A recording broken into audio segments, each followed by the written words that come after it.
Hi everyone, welcome back. We got a brand new story to share with you. So let's begin. I'm William, and this is how one sentence ended my 4-year-old marriage. It was 4 years of trying to prove I was different and walking on eggshells around someone I loved more than anything.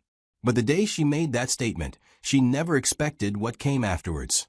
I met Beth at a coffee shop downtown 8 years ago. She was sitting alone at a corner table with her laptop, completely absorbed in whatever she was working on. I'd gone there to grade papers. I teach high school history, and something about her focus just drew me in. When she got up to order another coffee, I found myself walking up behind her in line. The conversation started simple enough. She was working on a marketing presentation, stressed about a deadline. I offered to buy her coffee, but she politely declined. However, we ended up talking for another hour after she finished her work. She was smart and funny, and I found that captivating. But there was something guarded about her, too, like she was constantly ready to pull back. When I asked for her number, she hesitated before giving it to me. Looking back, that should have been my first real clue about what I was getting into. Our first few dates were incredible, but also confusing. Beth would be completely present one moment, and then suddenly she'd go quiet and distant, like she'd caught herself enjoying things too much.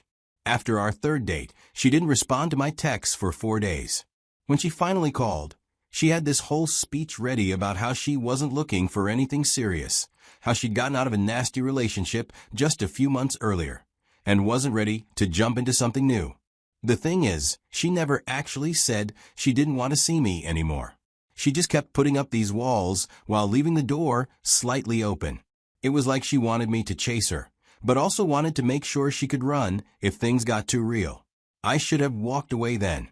Any rational person would have. But there was something about Beth that made me want to fight for her, to show her that not every guy was going to hurt her like her ex apparently had. She'd mentioned him a few times, always with this mix of anger and pain in her voice. His name was Thomas. They'd dated for 2 years, and according to her, he'd completely destroyed her ability to trust anyone. So I kept trying. For months, I dealt with her hot and cold routine. She'd cancel dates at the last minute because she was having a bad day and didn't want to bring me down. She'd go radio silent for days, then show up at my apartment with takeout and act like nothing had happened. She'd let me get close emotionally, then shut down the moment I tried to take things to the next level physically or emotionally. The worst part was how she'd throw Thomas in my face without even realizing it. She'd say things like, "Thomas used to say the same thing whenever I'd compliment her," or "I've heard that before," when I try to reassure her about something. It was like she was constantly comparing me to this ghost from her past, and I was always coming up short. After a few months of trying, I was exhausted. I remember sitting in my car outside her apartment building after she'd canceled another date via text, staring at my phone and realizing I couldn't keep doing this to myself. I was 28 years old, had a good job, my life together, and I was wasting my time on someone who clearly wasn't ready for a relationship. That's when everything changed. The next day, I sent her a text that I'd been rehearsing in my head for a while. I told her I cared about her, but I couldn't keep being jerked around. I said I understood she was dealing with stuff from her past, but I needed someone who could actually be present in a relationship, not someone who was constantly running from it. I wished her well and said I thought it was best if we didn't see each other anymore. Within 2 hours, she was calling me, then texting, then showing up at my school after work. Suddenly, Beth was available in ways she'd never been before. She wanted to have dinner that night, and the next night, and the night after that. She was affectionate, present, and actually engaged with me instead of keeping one foot out the door. It felt like a miracle, but it also felt calculated. Like she'd only realized she wanted me when she thought she was going to lose me. Still, I was hopeful. Maybe she just needed time to work through her issues. Maybe now we could actually build something real. We started officially dating 2 months after this change. For the first few months, things were better than they'd ever been. Beth was more open, more affectionate, more willing to make plans for the future. We talked about moving in together, about what we wanted out of life, about our families. She met my parents at Thanksgiving, and they loved her immediately. But even during those good months, there were signs. She'd tense up whenever I tried to talk about anything too serious, like how to properly heal from past relationship. She'd change the subject if I brought up talks about therapy or counseling. She was still comparing me to Thomas, though more subtly now. She'd make comments about how different I was from her ex, but always in a way that made it sound like being different wasn't necessarily better, just different. The real issues started when we moved in together, exactly a year after we'd first met. Living together meant she couldn't retreat to her own space when things got intense. It meant dealing with each other's moods, quirks, and problems on a daily basis. And that's when I realized just how deep her trust issues really went. Beth had this way of testing me constantly. She'd pick fights over small things to see how I'd react. She'd withdraw affection and wait to see if I'd get angry or frustrated. She'd make plans with friends and not tell me until the last minute, then watch to see if I try to control her or get jealous. It was exhausting being constantly evaluated, like I was on some kind of permanent probation. The worst part was her inability to be vulnerable with me. In 2 years of knowing her, I'd never seen her cry. Not once. She'd get angry, she'd get frustrated, she'd shut down completely, but she never let me see her actually hurt or scared or sad. Despite all these, I saw her as a work in progress, and I proposed during our second year of living together. It wasn't the romantic proposal I'd originally planned, but we'd settled into routines that felt domestic and comfortable. When I got down on one knee in our living room on a quiet Sunday morning, she said yes immediately. But even then, in that moment, there was something held back in her response. She was happy, but it was like she was watching herself be happy from the outside, like she was doubting it and couldn't quite let herself fully experience it. We got married in a small ceremony 8 months after, with just our immediate families and a few close friends. Beth looked beautiful, and she seemed genuinely happy during the ceremony and reception. But that night, in our hotel room, when I tried to talk about how excited I was to start our life together as husband and wife, she went quiet. When I asked what was wrong, she said something that should have been a bigger red flag than it was at the time. She said she was scared because the last time she'd let herself be completely vulnerable with someone, he'd used it against her. She said she'd given Thomas everything, had submitted to him completely, and he'd taken advantage of that and eventually cheated on her with someone from his work. I tried to reassure her that I wasn't Thomas, that I'd never hurt her like that, but she just nodded and changed the subject. What I didn't understand then was that she'd already decided she was never going to give herself to me the way she'd given herself to him. She'd rather keep me at arm's length forever than risk being hurt like that again. The first year of marriage was rough. We fought more than we'd ever fought while dating. Beth would start arguments over nothing, then escalate them until I'd either get frustrated and raise my voice or just shut down completely. Either response would trigger her, either because it reminded her of Thomas, or because it proved to her that all men were the same. She'd bring up her ex at the worst possible times. During arguments, she'd say things like, "Thomas never would have said that to me," or, "At least Thomas was honest about what he wanted." It was like she was using him as a weapon against me, holding up this relationship that had ended badly as some kind of gold standard I could never measure up to. The intimacy issues got worse after we got married, not better. Beth would go through the motions physically, but emotionally she was somewhere else entirely. When I tried to talk to her about it, she'd get defensive and say she wasn't a machine. She couldn't just turn her feelings on and off. But the truth was, she turned them off completely where I was concerned. By our second year of marriage, I was starting to feel like a stranger in my own relationship. Beth would be perfectly pleasant most of the time, but there was no real connection between us. She'd talk to her friends about things she'd never share with me. She'd make major decisions about her career or our finances without consulting me, then act surprised when I felt left out. Whenever I'd bring up counseling, she'd shut it down immediately. She'd say we didn't need strangers telling us how to fix our problems, that we should be able to work things out ourselves. But we weren't working things out. We were just existing in the same space, going through the motions of being married without actually being partners. The third year was when I started to really lose hope. I'd tried everything I could think of. I'd been patient, understanding, supportive. I'd given her space when she needed it and been there when she'd let me. I'd proven over and over again that I wasn't going anywhere, that I wasn't Thomas, that I could be trusted. But none of it mattered, because she decided from the beginning that she was never going to let me in completely. I started seeing a therapist on my own just to have someone to talk to about what I was going through. Dr. Martinez helped me understand that I couldn't heal Beth's trauma for her, that no amount of love or patience on my part could undo the damage Thomas had done. She helped me see that Beth's refusal to be vulnerable wasn't about me. It was about her own fear and pain. But understanding it didn't make living with it any easier. I was lonely in my own marriage. I felt like I was married to someone who was physically present, but emotionally completely unavailable. Every day felt like I was trying to prove myself to someone who'd already decided I was guilty. The breaking point came on a Tuesday evening. I'd gotten home from work to find Beth in a mood. She'd had a bad day at her firm, something about a client being difficult and her boss not backing her up. I tried to be supportive, asked if she wanted to talk about it, offered to order dinner from her favorite place. Instead of appreciating the gesture, she snapped at me, said I was hovering, that she didn't need me to fix everything for her, that she could handle her own problems. I backed off, gave her space, but apparently that was wrong too, because then she accused me of not caring, of just shutting down whenever things got difficult. I tried to explain that I was just trying to give her what she seemed to want, but she wasn't having it. She started bringing up old arguments, old grievances, things I thought we'd resolved months ago. She said I never really listened to her, that I was just waiting for my turn to talk.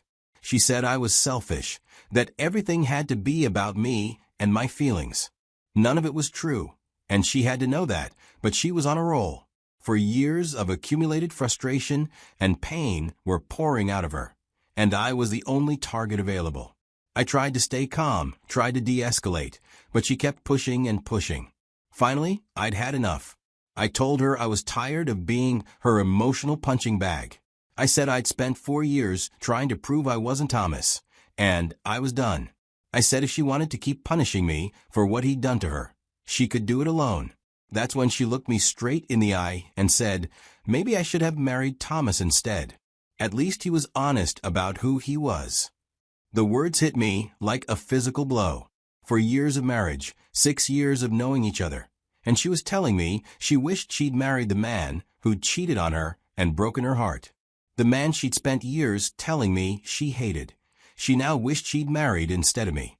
I didn't yell. I didn't argue. I didn't try to make her take it back. I just looked at her for a long moment, seeing clearly for the first time that no matter what I did, no matter how much I loved her, I would never be enough.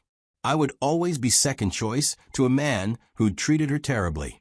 I walked to our bedroom, grabbed my wallet and keys from the dresser, and headed for the door.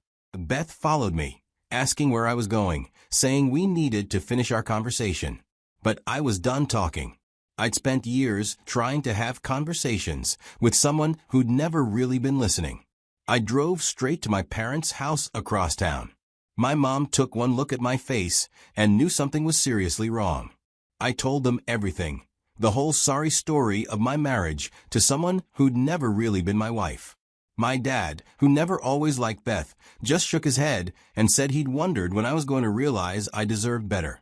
I stayed in my old bedroom that night, staring at the ceiling and replaying those words over and over.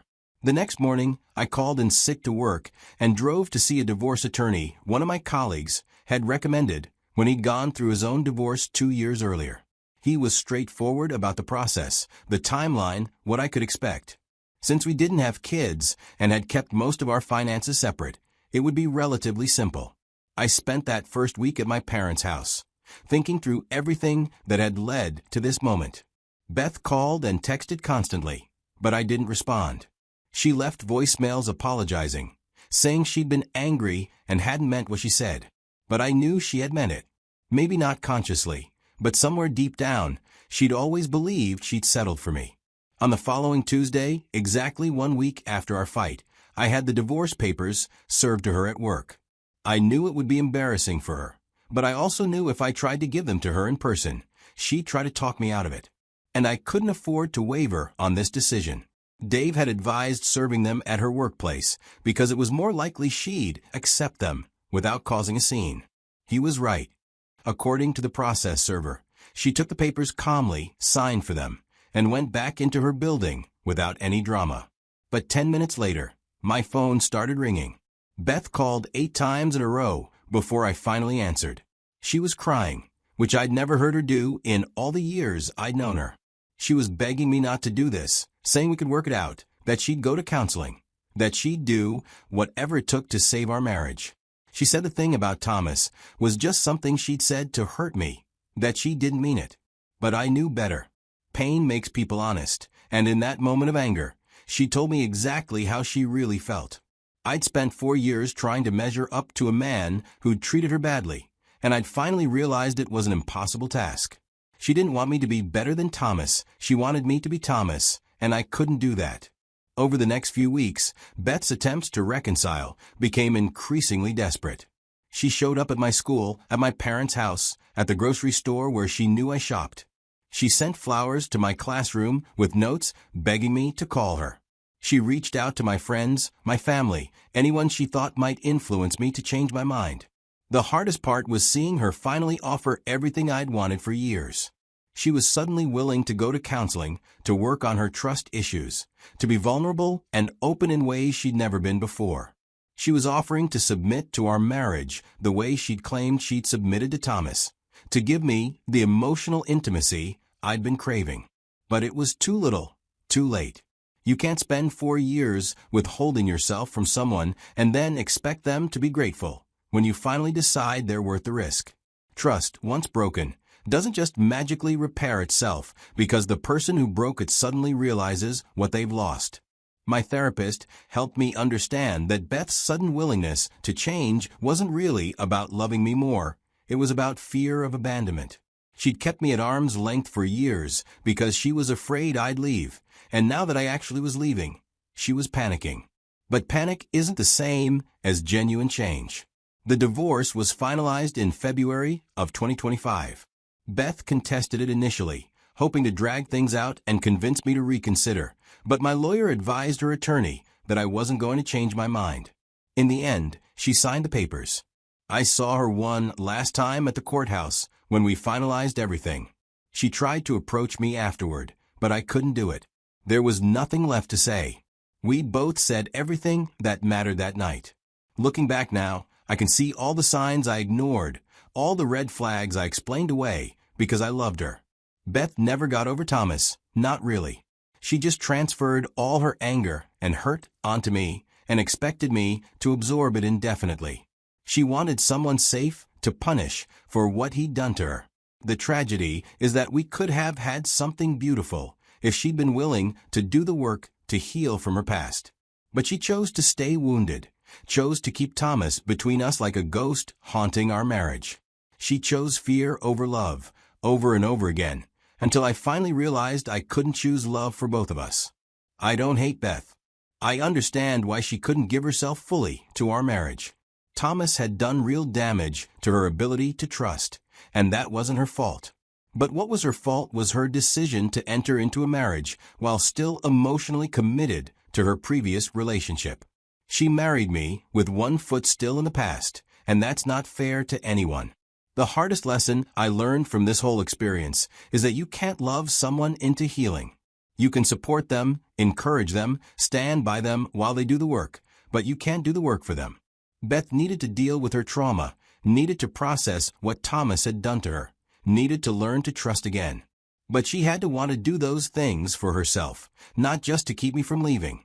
I'm sharing this story because I know there are other people out there dealing with similar situations. Maybe you're the one trying to prove you're different from your partner's ex. Maybe you're the one still carrying wounds from a previous relationship into your current one. Either way, I want you to understand that healing has to come from within. If you're in my position trying to love someone who won't let you in, please know that it's not your job to fix them. You can be patient, you can be supportive, but you can't sacrifice your own emotional well-being indefinitely. There comes a point where love has to be mutual, where both people have to be fully present and invested. If one person is still living in the past, there's no room for a future together. And if you're in Beth's position, carrying hurt from a previous relationship into a new one, please get help. See a therapist. Do the work to process what happened to you. Learn to trust again. Don't punish someone who loves you for what someone else did. Don't marry someone while you're still emotionally unavailable. It's not fair to them, and it's not fair to you either. Marriage is hard enough when both people are fully committed to it. When one person is holding back, protecting themselves, keeping one foot out the door, it becomes impossible. Love isn't enough if it's not accompanied by trust, vulnerability, and genuine partnership. I'm doing better now. The loneliness I felt in my marriage was worse than the loneliness I feel being single. At least now, I'm not constantly trying to prove myself to someone who's already decided I'm not enough. I'm back in therapy, working on understanding why I stayed so long in a relationship that wasn't giving me what I needed. I'm learning to value myself enough to walk away from situations that aren't serving me. Beth and I haven't spoken since the divorce was finalized. I heard through mutual friends that she's in therapy now, finally dealing with her issues from her relationship with Thomas. I genuinely hope she finds peace and learns to trust again. Everyone deserves to heal from their past and find real love. But I also know that her healing journey isn't my responsibility. I gave 4 years of my life trying to prove I was trustworthy, trying to show her that not all men would hurt her. I can't get those years back, but I can make sure I don't waste any more time in relationships where I'm not truly wanted. The truth is, Beth was right about one thing. She should have married Thomas. Not because he was better for her, but because she was never really married to me anyway. Her heart, her trust, her emotional energy were all still tied up with him. I was just the safe option, the backup plan, the guy who would love her while she figured out how to get over someone else. I deserved better than that. Everyone deserves better than that. Love should be a choice people make enthusiastically, not a consolation prize they settle for out of fear. That Tuesday night, when Beth told me she should have married her ex, she was telling me the truth for the first time in our entire relationship.